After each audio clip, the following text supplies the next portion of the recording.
Denis Laroucaire, qui est neuro-oncologue et chercheur au Centre Léon Bérard. Alors, il ne le dira pas lui-même, mais il fait quand même partie de l'élite des neuro-oncologues en Europe, puisqu'il fait de la formation, je crois, à travers l'Europe. Je ne vais pas dire son âge, c'est juste quelqu'un d'extraordinaire, ça vous allez le voir par vous-même. Va vous faire une conférence voilà, aujourd'hui, et donc le docteur Laroucaire, pour ceux qui ne le savent pas, et le docteur qui a suivi mon épouse, Nathalie. Voilà. Merci. Je te laisse la parole. Merci beaucoup. Merci au Rotary d'Annonay d'avoir organisé l'événement. Merci à Max d'avoir rendu ça possible. Donc aujourd'hui, le but c'est de vous parler du cancer essentiellement. Et j'ai l'habitude de faire des exercices de vulgarisation. Donc il y aura une partie plus complexe à la fin qui parlera spécifiquement des activités de recherche. Mais la partie initiale qui va bien durer 20 à 30 minutes, c'est vraiment une partie d'introduction sur qu'est-ce qu'un cancer, qu'est-ce que sont les méninges, etc. etc. Moi je suis neuro-oncologue, je travaille au Centre Léon Bérard, j'ai cette double activité. Et je vais déjà vous présenter l'endroit où je travaille. Alors, avant, je vais plutôt ce qui anime un peu tous les gens qui travaillent au Centre Léon Bérard et qui m'anime moi, c'est d'essayer de fournir les meilleurs soins aujourd'hui, pas d'attendre que les soins se fassent demain. Donc on a des essais cliniques, on a des façons de faire, on essaie de rapidement, quand il y a des nouveaux médicaments, de les appliquer, des nouvelles méthodes.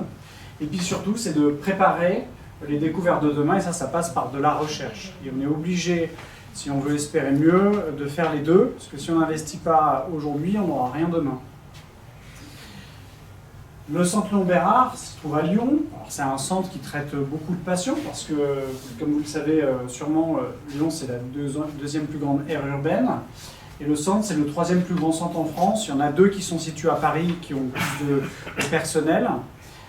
Et le directeur du centre c'est le professeur Jean-Yves Blé qui n'est pas uniquement le directeur du Centre Léon Bérard, mais directeur de tous les centres anticancéreux de France.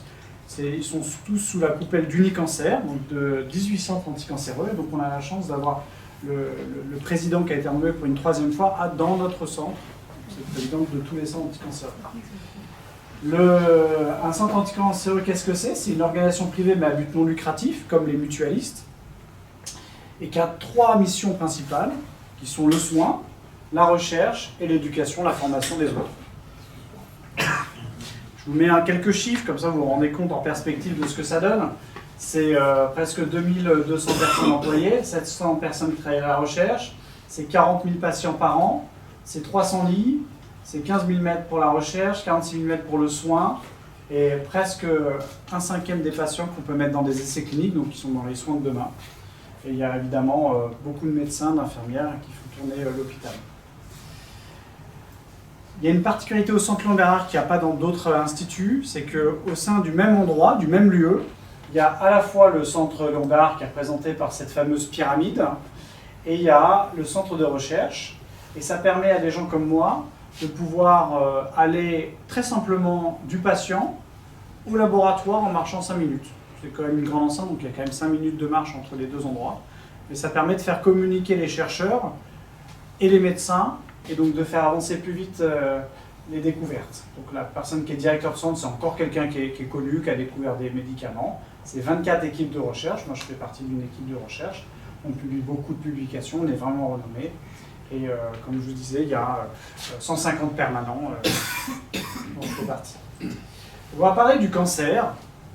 Le cancer, qu'est-ce que c'est? Pourquoi on dit cancer? Pourquoi on dit que c'est un crabe? En fait, le mot cancer, il vient de karkinos, qui veut dire crabe en grec ancien. Et puis cancer, c'est le mot latin, et ça a pris aussi le nom de la maladie, mais c'est cancer en latin. C'est Hippocrate qui a la première fois décrit le cancer, et il trouvait que ça ressemblait à des crabes. Parce qu'il trouvait qu'à la surface, on voyait quelque chose, une boule qui poussait comme ça, et puis finalement, quand on retirait le crabe, et ben en fait, il y avait des ramifications partout de ce cancer, les pattes du crabe. Et l'oncologue, qu'est-ce que ça veut dire? Vous avez déjà entendu probablement le mot d'oncologue. Et bien, ça vient d'oncos. Là, c'est encore plus pragmatique que cancérologue. La boule. Et donc, si on met tout ça en perspective, finalement, moi, je suis cancérologue, je suis un oncologue, je suis un peu crabologue et boulologue. Un peu ça, si on met en perspective. spécialiste des boules et des crabes. Alors qu'est-ce que le cancer? Qu'est-ce que c'est? Il faut déjà comprendre le vivant pour pouvoir comprendre le cancer. Le cancer, c'est quelque chose de magnifique.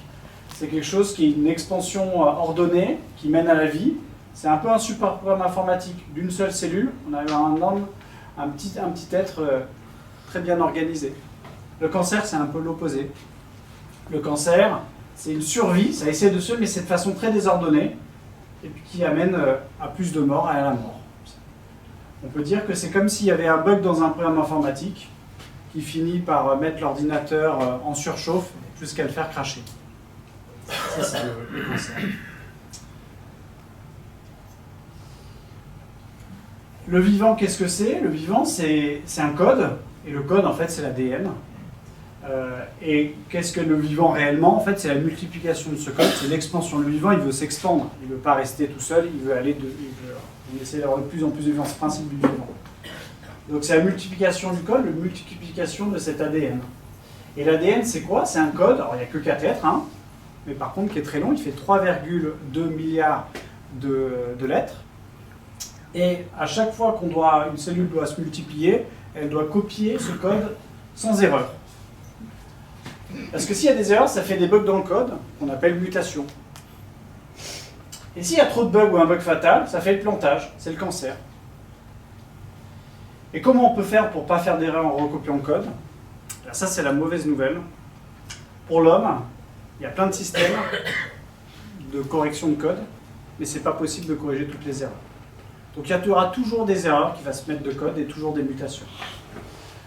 Et si on prend un exemple un peu religieux, la Bible, c'est un peu comme la Bible, hein. Ça, vous savez, ceux qui font de la théologie, des Bibles, il y en a plusieurs, il y a des erreurs sur les copistes et des modifications. Alors le but c'est qu'on ne perde pas le sens, mais parfois il y a des modifications, on a perdu le sens. Par exemple cette phrase-là, heureusement elle est dans le sens, que celui qui d'entre vous n'a jamais péché soit le premier à lui jeter la pierre, ça c'était pas dans les Bibles originelles, ça a été rajouté. Et on en arrive à notre meilleure protection contre le cancer. La meilleure protection contre le cancer, c'est la sénescence cellulaire, c'est la vieillesse. Sénescence cellulaire, c'est un synonyme de vieillesse. C'est ce qui nous protège de l'apparition du cancer. Alors, je vais vous expliquer pourquoi. En fait, la sénescence cellulaire, c'est une cellule qui va être programmée pour arrêter de se multiplier après un certain nombre de multiplications. Et le but, c'est qu'elle va être pour mourir ou s'arrêter de se multiplier quand elle aura accumulé trop de bugs. En général, c'est 25 à 30 fois, elle va se multiplier, puis après, elle va s'arrêter. Et le but, pour un organisme comme nous, c'est on va vieillir, on vieillit, on finit par en mourir de vieillesse, mais en contrepartie, le fait que les cellules vont mourir avant de faire un cancer, ça va nous protéger jusqu'à un âge environ, il y a très peu de risques d'avoir des cancers avant 30 et 40 ans, il y en a, mais très peu de risques. Et ça va nous permettre de nous expandre en tant qu'être humain, c'est-à-dire de faire des enfants, les avoir élevés, piquer, etc. etc. Et donc, finalement, il y a un peu une ambivalence entre la vieillesse et le cancer. La principale cause du cancer, c'est l'âge. Pourquoi il y a de plus en plus de cancers? Parce qu'on vit de plus en plus vieux. Et ça, vous voyez la courbe de l'apparition des cancers. Quand on est jeune, il n'y a quasi pas de cancer.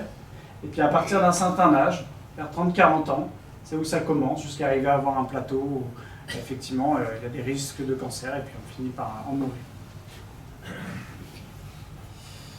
Pourquoi c'est difficile de traiter le cancer? Alors, il y a plusieurs raisons, je vais en prendre des grands exemples.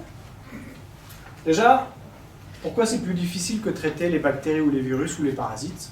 C'est que les bactéries, les virus et les parasites, c'est très différent de l'homme. C'est des organismes complètement différents. Et quand on met un médicament, on veut qu'il cible spécifiquement quelque chose. Et c'est beaucoup plus facile de trouver quelque chose de différent chez un virus, chez un parasite ou chez une bactérie que chez le cancer. Qu'est-ce que c'est le cancer? En fait, c'est nous. C'est nous, mais un peu différent, avec des mutations. Mais ça reste nous. Chaque cellule du cancer, c'est nous-mêmes qui avons muté. Et il y a un autre problème, c'est que ça mute, mais ça mute un peu comme ça. C'est-à-dire qu'il y a une mutation qui crée un clone, puis après il va y avoir une deuxième mutation, puis après une troisième mutation, et au final, un cancer, c'est plein de cellules différentes. Il y a des cellules qui ont telle mutation, une autre qui ont une autre mutation, etc.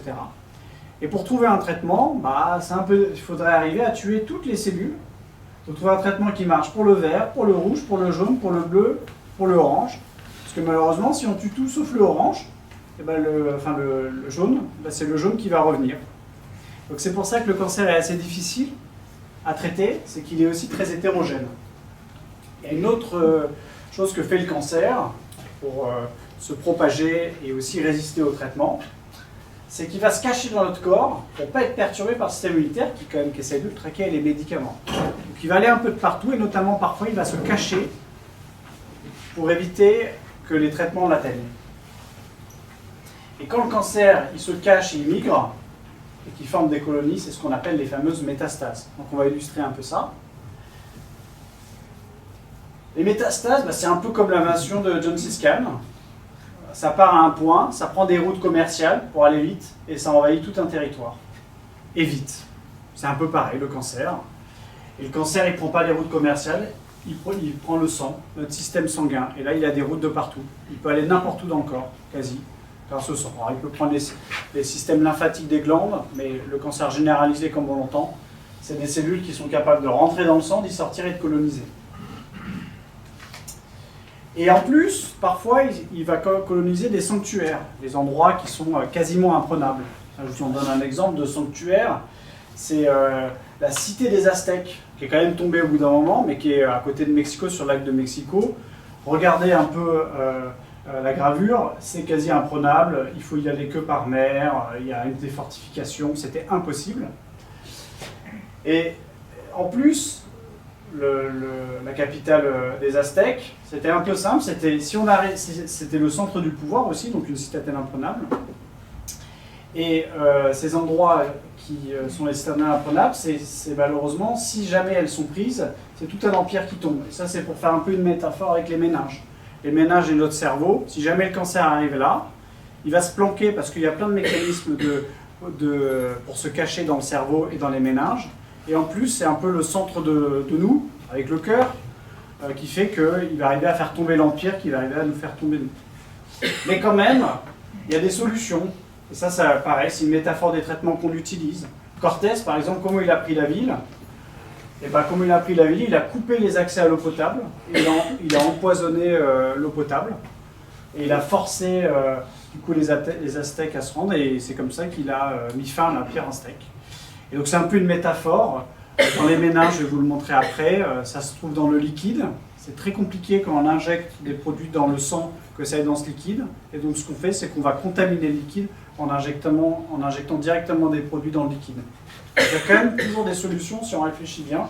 Les sanctuaires, il y a toujours des failles.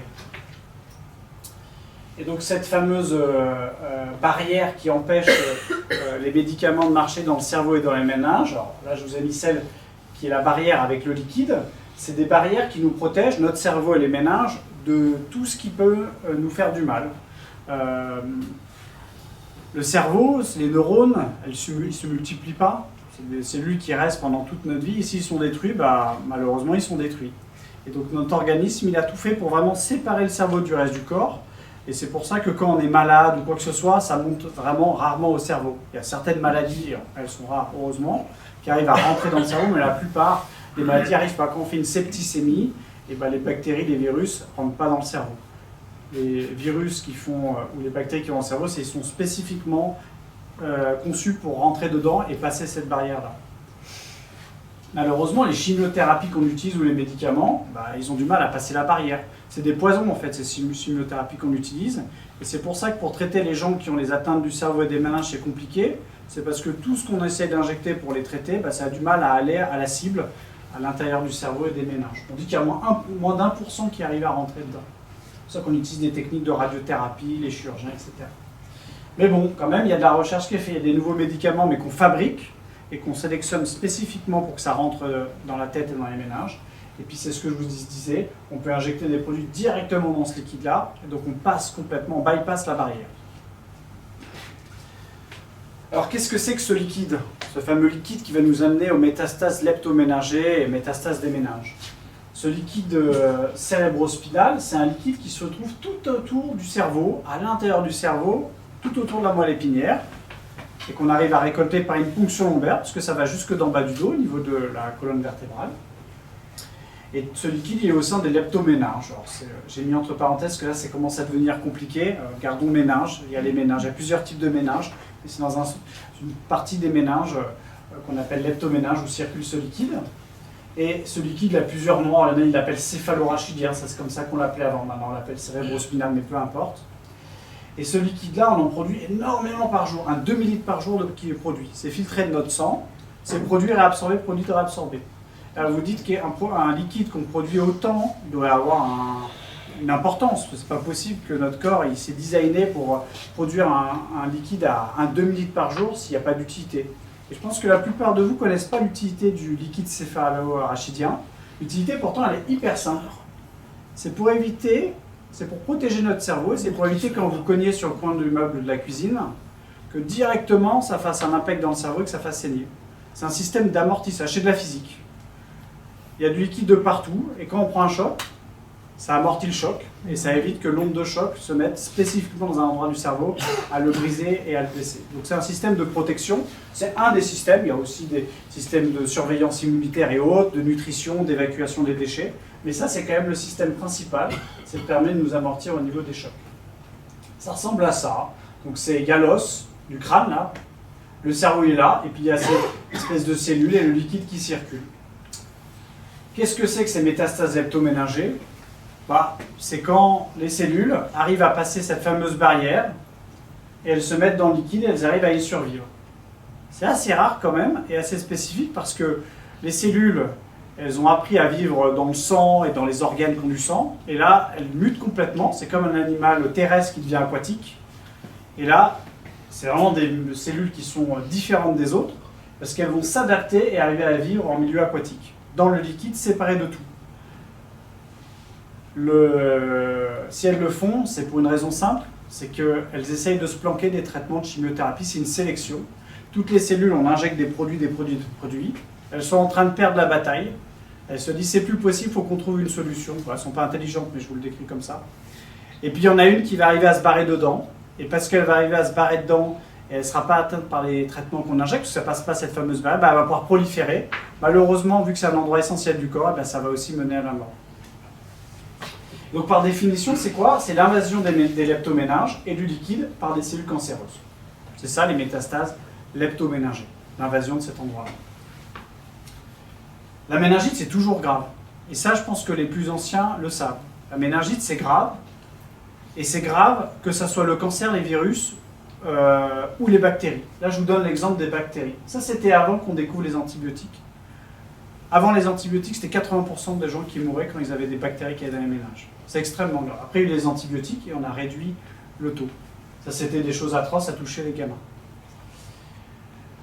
Quand même si on les traite très bien aujourd'hui, j'espère que c'est bien fait à annoncer, mais il faut savoir qu'une heure de retard d'antibiotiques, on se rajoute 13% de mortalité. Donc quand même, c'est une maladie qu'on arrive à soigner, mais si elle est mal prise en charge, on peut quand même en mourir si on ne met pas des antibiotiques. Les médecins généralistes, etc., ils ont des doses d'antibiotiques normalement dans leur sacoche. Et un enfant qui a une méningite, il est héliporté directement à l'hôpital et la dose est injectée avant qu'il arrive à l'hôpital. C'est pas très bien fait en fait, tout ça. On croit que c'est facile, l'hélicoptère il vient, les médecins ils font les diagnostics, ça c'est pas du tout vrai. Ça c'est démontré. Dans un centre qui sait faire, c'est 14% de mortalité à peu près de façon normale. Ça c'est les moyennes un peu nationales. Par contre, dans un centre qui sait faire, si vous êtes malade à Lyon par exemple, là vous réduisez de 3 fois le risque de mortalité. Parce que là, tout de suite, les gens ils sont formés, ils ont les bons traitements, ils savent faire. Et donc l'expertise sur une maladie, c'est hyper important, parce que ça ne suffit pas d'avoir les traitements, il faut savoir les appliquer, les mettre au bon moment et les faire rapidement. Et c'est un peu l'exemple que je vous donne pour l'histoire des métastases du cancer, parce que c'est un peu un parallèle.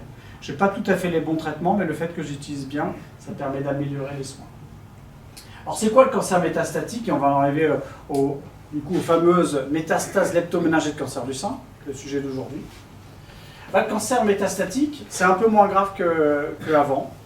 C'est un cancer qui avant était systématiquement mortel, mais maintenant, ça devient un peu une maladie chronique, et puis il y a même des gens qu'on arrive à guérir, les sous-types. Donc ça a complètement changé. Là, c'est les courbes de survie. Alors comment on voit une courbe de survie? Là, il y a 100% des gens qui sont là, vivants. Là, il y en a 0, là, c'est le temps. Et ça, c'est les mois. Avant, tout le monde mourait au bout d'un moment, même en quelques mois, quelques années. Et maintenant, ça, c'est les sous-types de cancer du sein. Alors, il y en a qui sont plus graves que d'autres, des sous-types, ceux qu'on dit triple négatifs, qui n'ont pas l'hormonothérapie, pas les nouveaux traitements. Et puis il y en a d'autres quand même, ils s'en sortent beaucoup mieux que les autres. Et ils arrivent à vivre des années et des années. Parce qu'on a des nouveaux médicaments et des nouvelles manières de faire. Et puis il y en a même, si vous regardez là, ici, en bas, il y en a même, hop, ben, ils ne rechutent pas. Donc il y a quelques personnes dans le cancer du sein, 10-20% qu'on arrive à guérir. Donc c'est pas... on n'arrive pas à guérir 100% des gens, c'est sûr, mais on arrive à en guérir alors qu'avant, ce n'était pas le cas. C'est important qu'on arrive à investir sur le cancer du sein, parce que c'est la première cause de mortalité chez la femme, c'est 12 500 morts par an. C'est une femme sur 8 qui va développer un cancer du sein. Bon, je ne vous fais pas dans la salle combien vous êtes, et il y a au moins 4 personnes qui ont un cancer du sein ici, mais c'est un peu ça, quoi. Heureusement, ils ne sont pas tous métastatiques, il n'y en a que 30%. Donc, les cancers du sein, c'est pour ça qu'il y a du dépistage. Quand on les a localisés avant qu'il y ait l'invasion de Gengis Khan, si on avait zigouillé Gengis Khan et sa tribu, ben, on n'aurait pas eu tous ces trucs-là. Donc l'idée du dépistage, c'est de savoir qu'est-ce qui est en train de monter en puissance, le diagnostiquer et le détruire avant qu'il y ait tout ça, avant que ça prenne trop de puissance. Quand on est en phase métastatique, c'est ce qu'on appelle le cancer généralisé. Et là, heureusement, aujourd'hui, il y a quand même des solutions. Donc, on donne quand même de l'espoir aux gens. Quand ils arrivent et qu'ils ont déjà les métastases au foie et dans les os, on leur dit, bah, regardez, vous avez plutôt ce type de sous-type, on a des nouveaux médicaments et vous allez pouvoir vivre au moins des années. Et puis, peut-être un coup de chance, vous allez pouvoir même peut-être être guéri, ou plutôt une maladie chronique, vous continuez votre médicament et vous n'allez pas rejeter du cancer. Et s'il y a des métastases au méninge, au leptoméninge, qu'est-ce que ça donne? Bah, ça donne ça. Les gens meurent tout de suite. Parce qu'il n'y a pas beaucoup de traitements. Quand on a les métastases, c'est terminé. C'est la fin, les gens ils meurent en quelques mois. C'est quand même 8% des cancers du sein, et c'est 1000 à 1500 cas par an.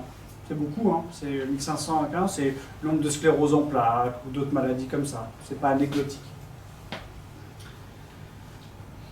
Et le fait que l'espérance de vie est très faible, et ça fait longtemps, alors ça c'était avant. Moi, je vais vous montrer que maintenant on ne vit pas quelques mois. Quand on est au centre Lambert, on vit quelques années. Non. Ça c'était avant. Mais quand même, il n'y a pas beaucoup d'hôpitaux qui prennent bien en charge les patients.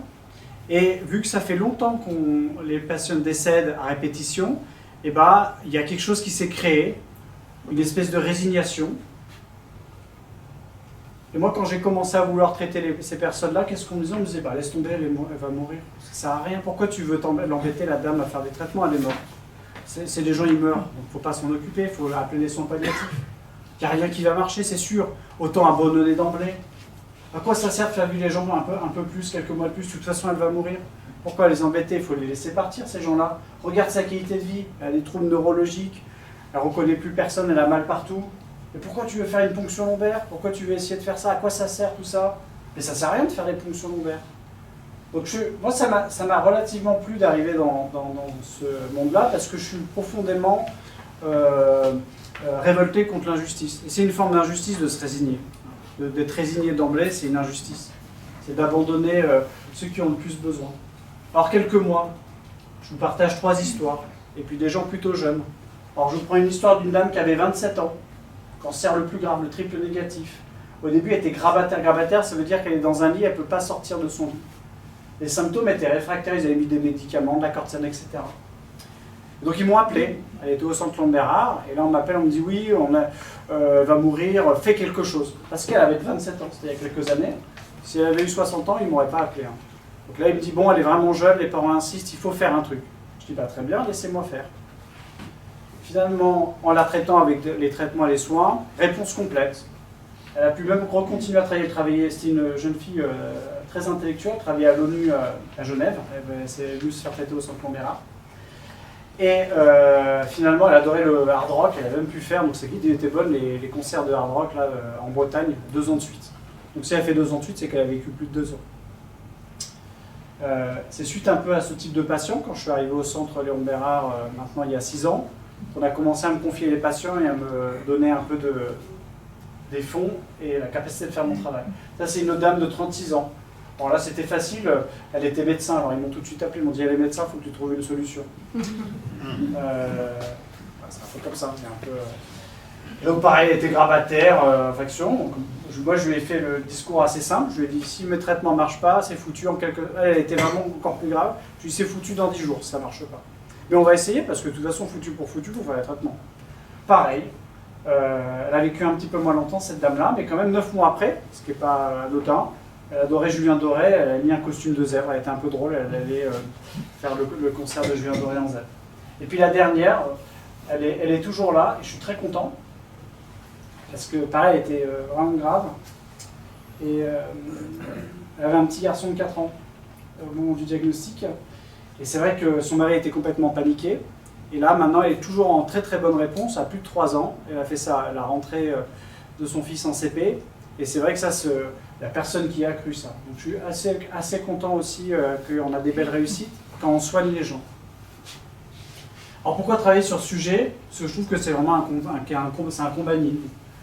Comme vous avez compris, c'est un événement qui est quand même un peu rare, de moins en moins rare. C'est grave, c'est complexe à prendre en charge.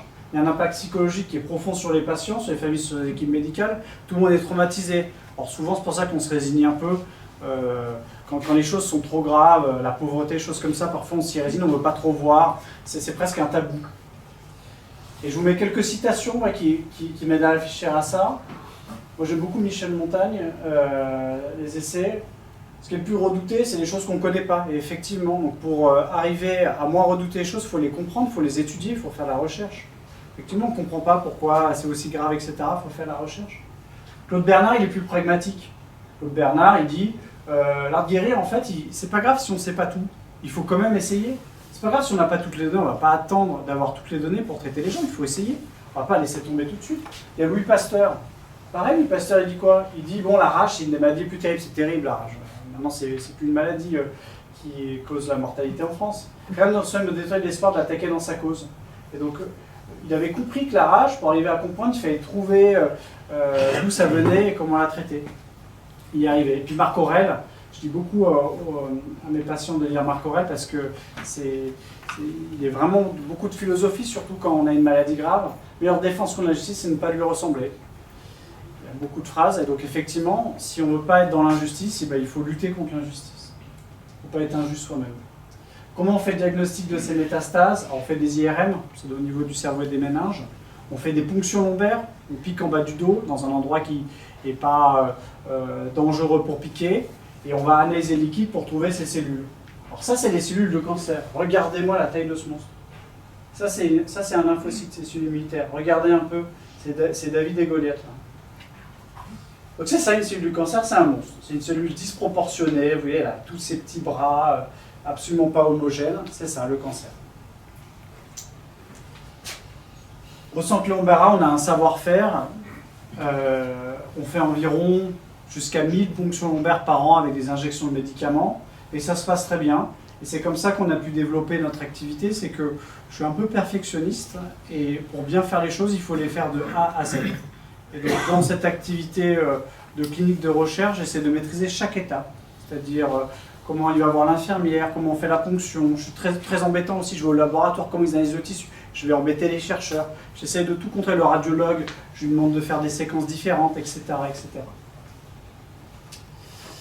Alors pour le comptage cellulaire, et c'est un peu aussi l'événement d'aujourd'hui, ça c'est quelque chose que j'ai mis en place dès le départ, parce qu'on essaie de détecter les cellules du cancer, mais on n'essaie pas de les quantifier. Et je suis un peu scientifique, moi j'ai besoin de quantifier les choses pour les comprendre. Je ne peux pas dire oui, non, j'ai besoin de précision. Plus il y a de précision, mieux on peut prendre des décisions. Ça c'est un tube de liquide. Alors le liquide, je ne sais pas si vous voyez, il est transparent, c'est à ça que ça ressemble, c'est de l'eau, hein, le liquide. Donc là il est prélevé. Et après, il les met sur des lames avec des cellules. Et maintenant, ce qu'on fait, et c'est manuel, c'est on les compte à la main. Donc j'ai recruté des techniciennes qui me comptent à la main les cellules tumorales, les cellules immunitaires, les différentes cellules immunitaires, et qui me donnent du coup un score, un pourcentage. Ça, il n'y a que au centre Lomar qu'on le fait, il n'y a aucun endroit au monde où on fait ça. Ça prend beaucoup de temps, beaucoup de ressources, ça coûte de l'argent aussi, parce que je dois payer des techniciens à le faire. Ça prend environ un quart d'heure par prélèvement. Et donc l'idée du compteur de cellules, c'est pour un petit peu accélérer le procédé. Ça ne permettra pas de tout faire, mais ça permettra de mieux compter les cellules et d'accélérer le procédé. Il servira aussi du côté recherche, parce que tous ces comptes de cellules, c'est toutes les étapes de la recherche. Quand on veut faire une expérience, il faut avoir le bon nombre de cellules, combien il y a de cellules, on ne fait que compter. Parce que si on fait 2 expériences, mais il n'y a pas le même nombre de cellules, on ne peut pas comparer. Il faut toujours comparer à équivalent. Et pour ça, il faut compter. Et pour compter, on utilise les outils. Souvent, moi, les étudiants, je leur dis faites attention aux machines, c'est mieux de compter sur la lame. Et au bout d'un moment, ils me disent oui, très bien, mais moi je peux faire 10 fois l'expérience si tu me fais gagner du temps avec un compteur de cellules. Donc qu'est-ce que tu préfères, la bonne précision ou 10? Un peu les deux. C'est pour ça qu'il faut attendre que les machines soient suffisamment performantes. Et puis de compter les cellules, ça permet de faire quoi? Ça permet de suivre les malades. Par exemple, là c'est le nombre de cellules du cancer là, qui sont méchantes. Quand c'est en haut, c'est qu'il y en a beaucoup. Quand c'est en bas, c'est qu'il n'y en a pas beaucoup. Quand c'est en haut, les gens ils sont pas très bien. Et donc par exemple, là, c'est une dame qui avait les cellules du cancer qui avaient augmenté. Paf, le traitement, ça diminue, paf, ça remonte. Je ne suis pas content. C'était moins de 3 mois là, je ne suis pas du tout content. Vous me direz 3 mois c'est bien, c'est déjà plus que ce qu'elle aurait dû vivre si on n'avait pas fait de traitement. Ou qu'on aurait vécu si on n'avait pas été traité au centre Lombard. Mais moi ça ne me satisfait pas. C'est un peu l'histoire que je vais discuter un peu après des micro-ARN, c'est que moi j'arrive à faire ça, mais moi je ne veux plus avoir ça. Moi je veux être capable de, par exemple, que me dire le traitement 2 était peut-être mieux que le traitement 1, savoir reconnaître pourquoi ils ont rejeté précocement, est-ce que j'aurais dû faire un autre traitement, et reconnaître ces personnes-là. Et après, il y a des gens que je traite et ça répond très bien. Bon, ceux-là, très bien. Au moins, si j'avais des marqueurs, des choses comme ça, je pourrais dire, madame, là j'ai tout ce qu'il faut pour vous dire, et confiance, ça va bien marcher. C'est aussi important ça, de rassurer les gens et de leur dire, je vous fais un traitement, ça marche. C'est important pour qu'ils tiennent. Mais souvent, je leur dis, je fais un traitement, je ne sais pas. Donc on va dire que ça va marcher statistiquement, donc on va croiser les doigts, mais je ne peux pas vous dire que ça ne va pas marcher. Préparez votre testament, parce que c'est possible que vous en ayez besoin dans pas longtemps. Ça m'arrive de dire ça, parce que je ne sais pas. Comment améliorer le pronostic des patients? C'est assez simple. Comment je fais pour qu'ils vivent beaucoup plus longtemps et que je ne dois pas dire des horreurs dès le départ quand je les vois? Il faut faire de la recherche clinique. Pour faire la recherche clinique des cohortes de patients, il faut que tous les patients, je les mette quelque part, je prends les coordonnées puis que je les analyse. C'est que comme ça qu'on peut savoir qu'est-ce qui est différent par rapport à l'un par rapport à l'autre. Qu'est-ce que quand j'ai fait quelque chose, pourquoi ça a marché, pourquoi ça n'a pas marché chez elle. Qu'est-ce que j'aurais pu améliorer? Il faut récupérer les données des patients. Comment on fait pour savoir quel traitement va marcher, notamment avec l'aide des biomarqueurs? Il faut récupérer des échantillons qu'on met au congélateur et on se dira plus tard, on va aller regarder dedans ce qu'il y avait de particulier dans cet échantillon qui fait qu'elle a bien répondu par rapport à une autre. Et donc tout ça, j'ai des congélateurs, maintenant c'est pas tout à fait vrai, on met dans l'azote liquide, des cuves d'azote où il y a énormément de prélèvements. Je vais vous montrer, c'est le gros projet de recherche que je fais. Et le dernier, c'est d'être capable de travailler encore de façon plus réactive, c'est de donner des échantillons frais directement pour la recherche dans les boîtes et dans les animaux. Donc ça, c'est la recherche fondamentale. Donc le fait que ça soit dans une même unité de lieu, qu'est-ce qu'on a déjà fait par exemple? J'ai pris le fameux tube avec les cellules tumorales, j'ai dit hop, je cours, on prend les cellules, hop, on les met dans une souris, pour étudier chez la souris, hop, je prends les cellules, on les met dans des boîtes, et on va voir si on ne peut pas après en faire des colonies et les étudier en dehors du corps. Parce que quand ils sont congelés au congélateur, c'est mort. Mais après, on peut les sortir du corps pour après les étudier, notamment chez les animaux. Et c'est de là que j'ai créé, ça c'est le gros projet, c'est un peu un projet de ma carrière. C'est la plus grosse biobanque de liquide en France et sur certains paramètres à l'international. Donc c'est quoi? C'est de récupérer du liquide, soit de le donner aux chercheurs pour qu'ils en fassent des cellules en boîte, et après qu'on injecte chez les souris, et après on va étudier quels médicaments marchent, etc. Parce qu'on ne peut pas tester les médicaments chez les gens sans avoir fait des études chez les animaux, c'est obligatoire. L'autre aspect, c'est hop, je mets au congélateur et après je regarde ce qu'il y a dedans. Alors je regarde s'il y a des problèmes d'ADN, des problèmes d'ARN, de micro-ARN, c'est ce qui va nous concerner un peu aujourd'hui. Mais on va regarder aussi les populations immunitaires, les protéines, etc., etc. Là, il y a 120 personnes, c'est une maladie rare, c'est beaucoup, 120 personnes. Des échantillons, j'en ai plus de 600. Il y a la base de recherche clinique, donc toutes les caractéristiques du patient, quel traitement ils ont eu, combien de temps ça a duré, qu'est-ce qu'il y a sur l'IRM, etc. Ça va dedans. Et puis là, ce que je suis en train de constituer, c'est une base de données des caractéristiques des échantillons. C'était quoi les micro-ARN dedans? C'était quoi les protéines? C'était quoi les cellules immunitaires? Tout ça, ça demande de l'argent parce que c'est pas remboursé par la sécurité sociale. La sécurité sociale finance pas les micro-ARN tant que j'ai pas dit que c'était utile. Si je demande que c'est utile, elle le remboursera. Et de façon systématique, on fera les micro-ARN chez tout le monde, les protéines. Pour l'instant, elle rembourse que ce qu'elle considère utile. Par exemple, dans les analyses, le nombre de protéines total. Voilà. Ça, ils disent que c'est un pas mal. Mais le reste, quel type de protéines dedans, ils ne font pas. Donc l'idée, c'est de construire cette base, de démontrer à la Sécu que c'est important et de le rembourser pour mieux traiter les gens et mieux différencier les gens. Donc l'amélioration du sein, je vais aller assez rapidement, ça c'est les différents sous-types de cancer du sein. Il y en a 3 grands sous-types et en fonction du sous-type, on vit plus ou moins longtemps quand on a la métastase des méninges. Ça c'est plusieurs cohortes de patients qu'on a mis ensemble pour faire une grosse série, pour qu'il y ait beaucoup de personnes. Donc là, il y avait des centaines de personnes pour que ça soit statistiquement satisfaisant. Aujourd'hui, quand on a un sous-type, on vit 7 mois en moyenne, 5,5 mois, et pour les triples négatifs, 2,5 mois en moyenne. Ça, c'est les cohortes historiques, et c'est ce qu'il faut dans la plupart des centres. La cohorte calme, qu'on soigne au centre Léon Bérard, c'est ça nos chiffres. C'est pas 7 mois, c'est 34 mois, c'est quasi 3 ans. C'est pas 5 mois, c'est 1 an. Et pour les triples négatifs les plus graves, c'est 7 mois. Et donc ça, vous allez me dire, mais je fais de la magie, j'utilise, qu'est-ce que je fais pour faire ça? Ben, je vais vous dire, je fais juste bien à chaque étape. C'est un peu, il y en a qui travaillent dans l'industrie, ici. Il y a des gens, ils arrivent à produire des produits à moindre coût, de façon d'hyper bonne qualité, etc. Comment ils font? Ben, c'est à une maîtrise de tous les procédés. Du départ de la conception du produit, de comment on l'usine, comment on le commercialise, etc. etc. Et c'est toutes ces étapes qu'il fait. Et c'est pas parce qu'on a une étape qui est bonne que le produit il est bien. Il faut maîtriser toutes les étapes pour améliorer les choses.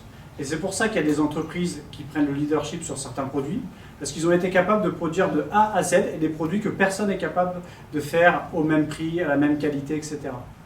Et donc c'est ça, j'ai pas de produit miracle, c'est juste que j'essaie de faire tout bien. Et quand on arrive à faire tout bien, accumuler petit à petit, et ben ça fait des réelles différences. Et il y a beaucoup d'étapes, c'est très complexe. C'est étudier les cellules, quelques minutes de traitement, comment on sait quand elles rechutent, comment on traite les symptômes, etc. etc.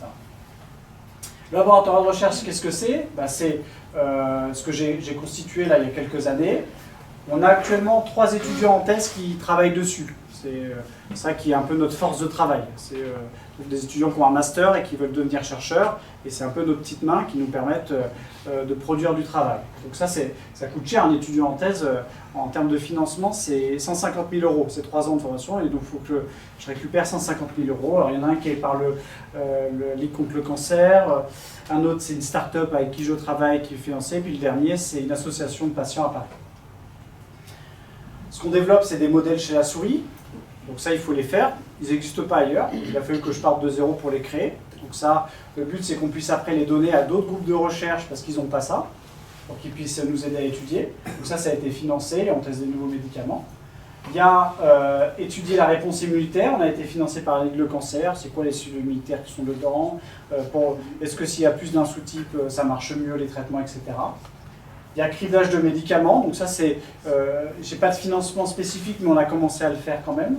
Et puis il y a la recherche de biomarqueurs. Alors, il y a le Rotary qui nous a bien aidé l'an dernier pour commencer à faire certaines analyses. Et puis j'ai été financé par une association de patients. Les triples négatifs sont les plus graves.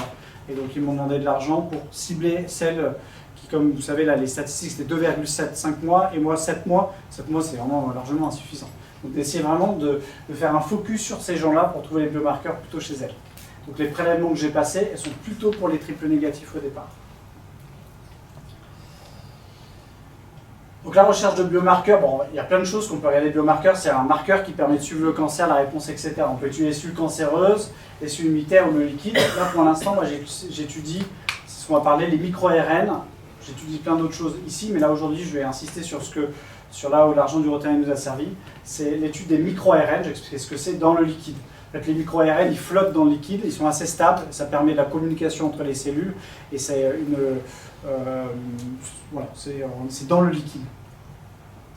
Qu'est-ce que c'est un micro-ARN? En fait, le micro-ARN, c'est un tout petit ARN qui fait 20 à 22 nucléotides, donc numéros, ATCG, et qui régule les gènes. Alors, comment il régule les gènes? L'ARN, en fait, il est simple brin. Il n'y a qu'un brin, l'ADN c'est double brin, l'ARN est simple brin. Ça, c'est un peu plus compliqué, mais je tentais de vous expliquer. Et dans toute machinerie, il faut des organismes de régulation. Donc l'ARN, c'est ce qui fait les protéines, l'ARN messager. On en produit beaucoup, trop, et il faut des gens qui permettent de dire non, toi, il ne faut pas que tu fasses une protéine, non, toi ça va pas, toi ça va pas, toi ça va pas. Il faut des régulateurs. Et les régulateurs, c'est ces micro-ARN qui se fixent, et quand ils se fixent, et que ça fait un double brin, ça coupe. Et ça, c'est un mécanisme qu'on a depuis très longtemps. C'est nous protège contre les virus. Les virus, c'est de l'ARN double brin.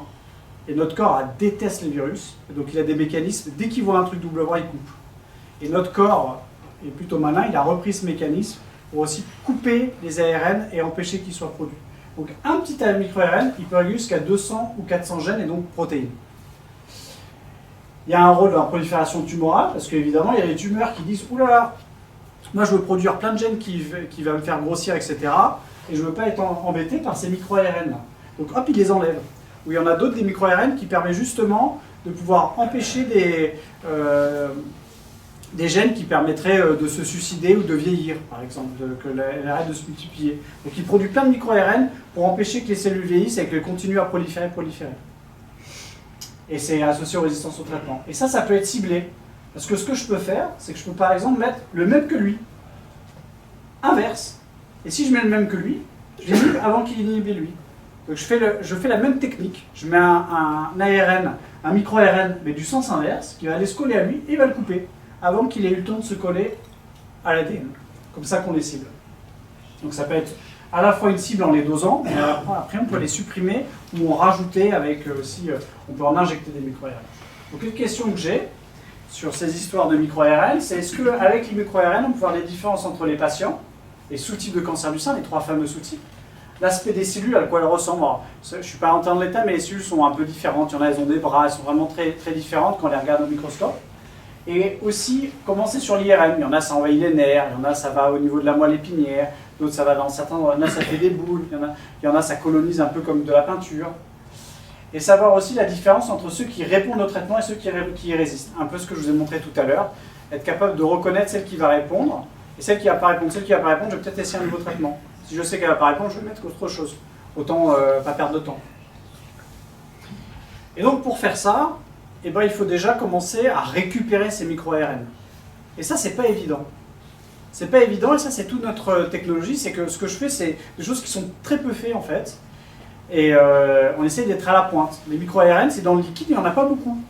Et il faut déjà arriver à les récupérer, il n'y en a pas beaucoup. On en perd beaucoup dans le procédé. Il a fallu trouver une méthode pour arriver à en récupérer le maximum possible. Donc ça, c'est du travail de laboratoire pour arriver à en extraire de la quantité maximale. Parce que le problème, alors je vous montre ce que c'est, ça c'est la quantité. Plus c'est haut, plus il y en a. Là, c'est le numéro des échantillons, donc chaque point, c'est un échantillon. Donc vous voyez, des fois, il y en a beaucoup, des fois, il n'y en a pas beaucoup. Souvent, quand il y a des cellules de tumeur, il y en a beaucoup. Normal, parce qu'elles produisent des micro-ARN. Le problème, c'est que quand je veux faire mes analyses, eh ben, il me faut une certaine quantité pour arriver à faire les expériences. Si j'en ai pas assez, ça ne marche pas, j'en ai pas assez. Donc il faut que j'arrive à en extraire le maximum et que je puisse faire mes analyses. Ça, c'est un ancien seuil. C'est pour ça qu'il y a très peu de recherche sur ce domaine-là, parce que c'était très peu utile. Parce que quelques patients d'étudiants pouvaient écouter que sur les gens vraiment les plus graves avec beaucoup de cellules. En travaillant avec une compagnie allemande, on teste leur kit et on aide à l'améliorer, on est arrivé à pouvoir récupérer ces micro-ARN et les identifier à des cellules beaucoup plus bas. Donc là, on arrive à récupérer tous ces échantillons. Ça, on n'était pas capable de le faire jusqu'à quelques années. Et là, ce qu'on fait, c'est là où on prend vraiment le leadership sur la thématique, c'est qu'on a amélioré avec le fabricant la détection. Donc on arrive maintenant à pratiquement tous les échantillons à pouvoir les séquencer. L'intégralité des échantillons, on a les séquencer. Et donc ça demande beaucoup d'étapes. Il y a une étape où on prend le prélèvement, il est dans le tube, on va récupérer le supernageant.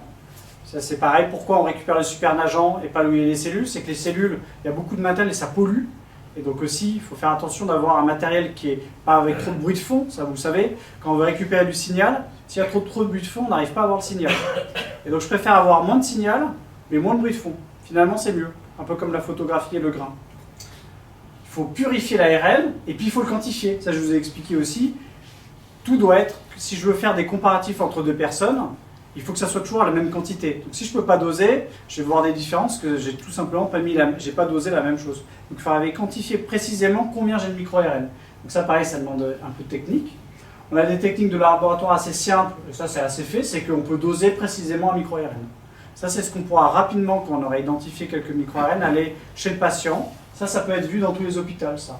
Une petite machine, on en dose un, on récupère le LCR, on identifie un et on le dose et on dit la quantité. Ça c'est un biomarqueur. Et moi, on fait un peu de ça, mais on a une étape supplémentaire d'aller identifier des nouveaux. Et pour identifier les nouveaux, il faut faire des séquençages, il faut préparer des librairies. Ça veut dire qu'on va taguer l'intégralité des micro-ARN, on va les séquencer pour être capable de dire, dans le liquide céphalo-HD, on arrive à en récupérer plusieurs milliers de différents, et d'être capable de les identifier un par un et de savoir combien il y en a. Et donc quand on a fait cette technique de séquençage, donc c'est ça où l'argent nous a aidé, c'était de séquençage, et ben on établit du coup, c'est des grands tableaux Excel, où on normalise d'un patient par rapport à l'autre, et on regarde qu'est-ce qu'il y a sur ces 4000, qu'est-ce qui est différent, et on fait des statistiques. Et on regarde, chez les gens qui étaient très malades, qu'est-ce qu'ils avaient très haut, qu'est-ce qu'ils avaient très bas, comparé aux autres. Donc ça, c'est un peu des illustrations.